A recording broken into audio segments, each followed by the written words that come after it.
India একটি আজব দেশ। ঠিক আছে, কেন বলছি দেখেন ছবির মধ্যে।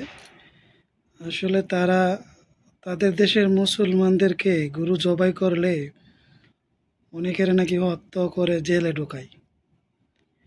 ঠিক আছে, কুরবানি ঈদের সময় আর কি। অথচ তারা নিজেরা পৃথিবীর মধ্যে সারা ওয়ার্ল্ডে তারা গরুর মাংস বেশি রপ্তানি করে। এই দেখেন ছবির মধ্যে।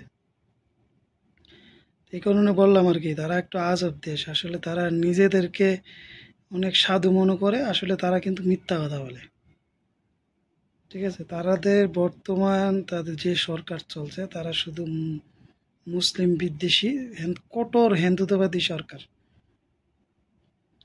ঠিক আছে, এদেশের মুসলিমদের কিভাবে অত্যাচার করা যায়, কিভাবে ষড়যন্ত্র করে তাদেরকে অত্যাচার করা জালি হে ইয়া বিচারে। তারা শুধু হিন্দুদেরকে সাপোর্ট করে। ঠিক আছে, তারা প্ল্যান করে যে এটা নাকি হিন্দুদের রাষ্ট্র, এখানে মুসলিমরা থাকতে পারবো না। ঠিক আছে, আস্তে আস্তে মুসলিমদের অত্যাচার করে, মুসলিম মেয়েদেরকে। ঠিক আছে, সম্প্রতি আপনারা একটা নিউজে দেখেছেন কিনা জানি না, এই ইন্ডিয়াতে মুসলিম মেয়েরে তারা নির্যাতন করে। যৌন অঙ্গে নাকি তারা লাঠি দিয়ে ইয়া করে দিছে আর কি। তো ভয়ানক, খুবই ভয়ানক ওই দেশে নির্যাতন চলতেছে।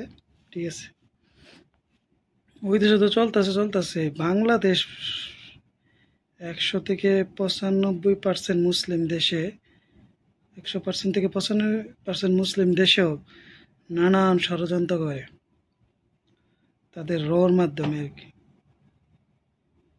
ঠিক আছে, আসলে ইন্ডিয়া এরকমই। আসলে তারা চক্রান্ত করে, কইরা কইরা দোষ অন্য দেশের উপরে চাপায়, বাংলাদেশ, পাকিস্তান।